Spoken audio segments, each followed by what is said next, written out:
তারপরে তাদেরকে বললাম যে এইটা নিয়ে আপনারা কখনো করবেন না, হিতে বিপরীত হয়ে যাব। এই দেশে একটু ঈমান ইসলামের কথা বললেই এদের মাথা খারাপ হয়ে যায়। বিশ্বকাপ ফুটবল টুর্নামেন্ট হইতেছে, সেই বিশ্বকাপ ফুটবল টুর্নামেন্টের উন্মাদনায় সারা পৃথিবী এখন মানে আত্মহারা হয়ে গেছে। প্রত্যেকের ঘরে, ছাদের উপরে, ঘরে ঘরে এরকম ভাবে আমাদের এই ব্রাজিলের সমর্থক, তারপরে আর্জেন্টিনার সমর্থক,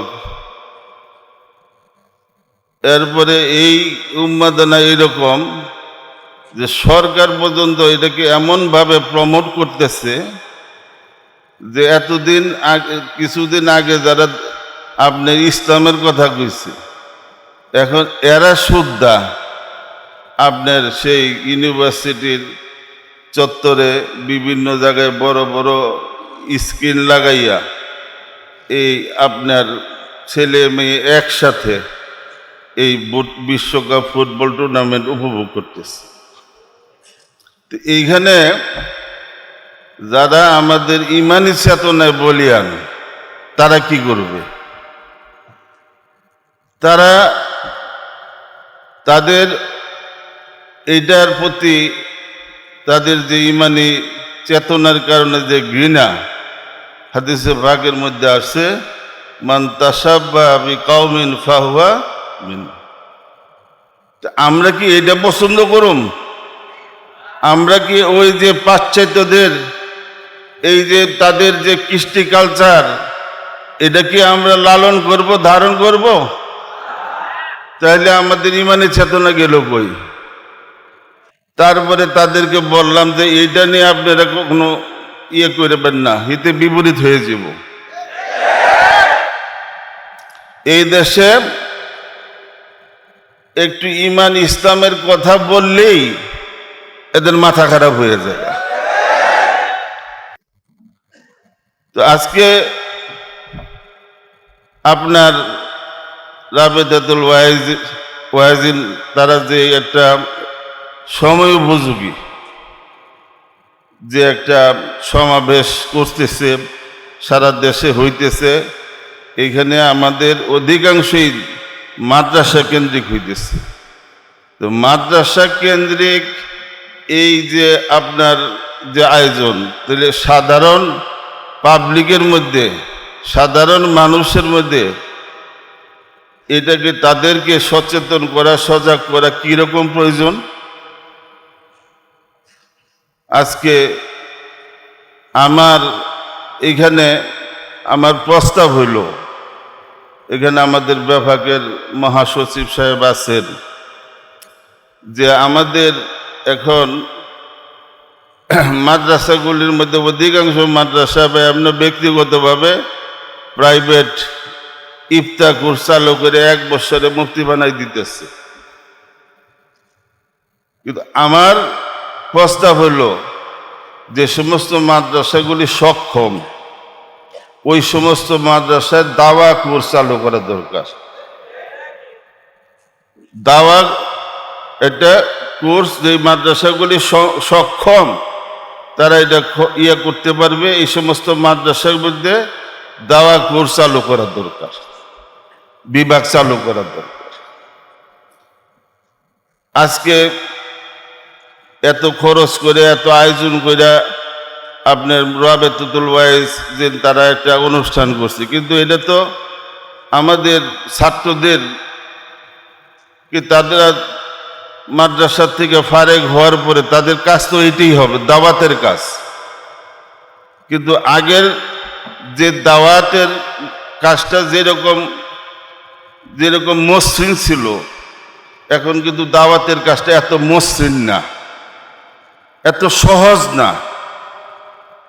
এখন এটার মধ্যে অনেক, এই রাস্তাটা অনেক কণ্টকাকীর্ণ হয়ে গেছে।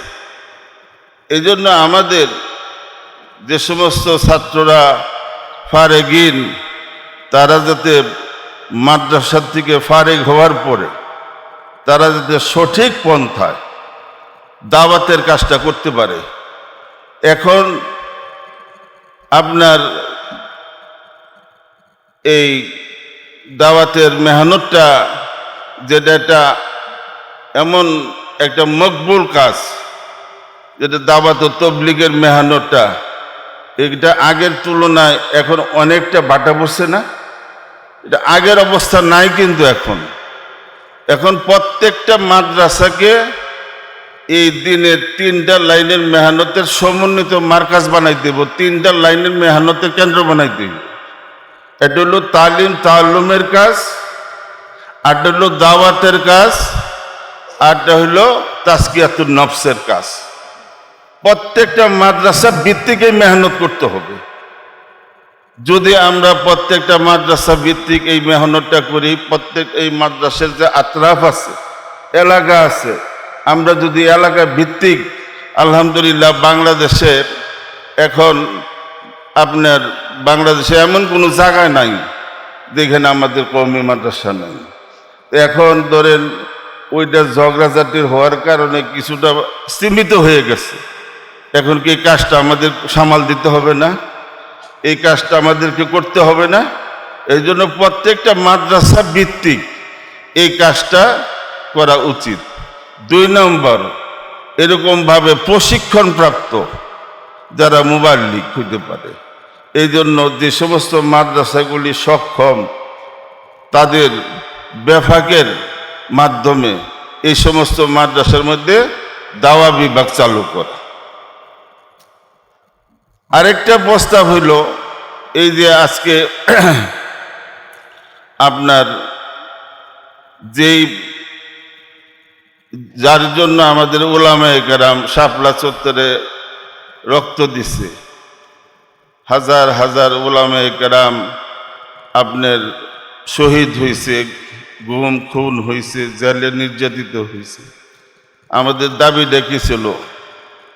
হেফাজতে ইসলামের দাবি ছিল ব্লাসফেমি আইন, কুরআন, আল্লাহ রাসূল, কোরআন হাদিস এর অবমাননা জন্য হযরত শেখুল ইসলাম আল্লামা শফি রহমতুল্লাহ আলাইহির নেতৃত্বে যে একটা তৌহিদি জনতার ঐক্য হয়েছিল, এর প্রধান যে দাবিটা ছিল সেটা হলো ব্লাসফেমি আইন, তাই না? আজকে দেখেন এই ব্লাসফেমি আইন না থাকার কারণে হিজবুত তাওহীদ বলেন, অন্যান্য যে সমস্ত এই যে বাতিল যেভাবে মাথা চারা দেওয়া উঠছে, যদি একটা এই আইনটা, যদি ব্লাসফেমি আইনটা, যেটা আপনার ধর্ম অবমাননার আইন, এই আইনটা যদি থাকতো তাহলে কিন্তু এগুলি এত মাথা চারা দিয়ে উঠতে পারত। তো এই জন্য এখন আমাদের এই রাবেতাতুল ওয়াইজের যারা আছে, ওনারা তো মাঠে ময়দানে কাজ করতেছে, করবে, কিন্তু তাদের দায়িত্ব আজকে একটা সমাবেশ করছে, কিন্তু আমাদের এটা যাতে ধারাবাহিকভাবে এই মেহনতটা থাকে, ধারাবাহিকভাবে এই মেহনতটা থাকে, যে প্রত্যেকটা মাদ্রাসার মধ্যে এই আপনার এরকম দাওয়া বিভাগ, প্রত্যেকটা যেগুলি মাদ্রাসা সম্ভব। আরেকটা বিষয় আপনাদেরকে সতর্ক করতে চাই, এই পর্যন্ত এই দেশ স্বাধীন হওয়ার পরে 47 সনের পত্রিকা আজ পর্যন্ত এই দেশে ইসলামী বান্ধব কোনো সরকার আসে নাই। সরকার পরিবর্তন হয়েছে কিন্তু নীতির পরিবর্তন হয়নি। আজকে আমাদের অবস্থা এরকম টালমাটাল, আজকে আমাদের অধিকাংশ সন্তানরা যেখানে স্কুলে পড়ে, প্রাইমারিতে পড়ে, সেই স্কুলে প্রাইমারিতে আপনার সেইখানে আপনার ধর্মীয় শিক্ষার জন্য, ইসলামী শিক্ষার জন্য, সেখানে ইসলামী শিক্ষার সেখানে কোনো বাধ্যতামূলক নাই, এবং ইসলামী শিক্ষার জন্য আলাদাভাবে কোনো শিক্ষক নাই। সেইখানে এই বর্তমান সরকার আপনার সেইখানে সঙ্গীত, নৃত্য, চারুকলা এইগুলি শিক্ষক নিয়োগ দেওয়ার জন্য তারা আপনার নীতিগতভাবে সিদ্ধান্ত করছে। তাহলে আমাদের এই যে প্রজন্ম, অনাগত প্রজন্মর ভবিষ্যৎ কি হবে, তাদের ভবিষ্যৎ কি হবে?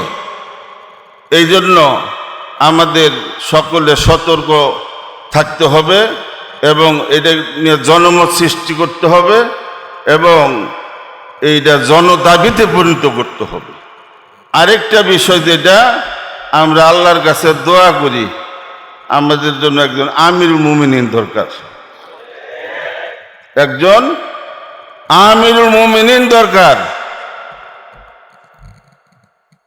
এই উম্মতের এই অবস্থার জন্য, সঠিকভাবে এই উম্মতকে রাহনুমাই করার জন্য একজন আমিরুল মুমিনিন দরকার। এই জন্য আমি বলবো যে আমরা নিজেরা, এইটাই সবচেয়ে বড় পাশ্চাত্যদের বড় তাদের কৌশল, এটা ডিভাইডেড রুল। আজকে আমাদের মধ্যে যেরকমভাবে কাদা ছুড়াছুরি, অপবাদ, এই কাজটা যদি আমরা করি তাইলে সে আমাদের দুশ্মনরা যে কাজটা করলো সেই কাজটাকে আমরা আরো বেগবান করে দিলাম। এই জন্য আমরা নিজেরা যাতে কোনো রকমের কাদা ছোড়াছুরি না করি, কারো ব্যাপারে কোনো রকমের মন্তব্য আমরা না করি। আল্লাহ পাক আমাদেরকে সময়ে সঠিক বোঝ এবং পদক্ষেপ গ্রহণ করার আল্লাহ পাক আমাদেরকে তৌফিক দান করেন। ওয়া আখিরু দাওয়ানা আলহামদুলিল্লাহি রাব্বিল আলামিন।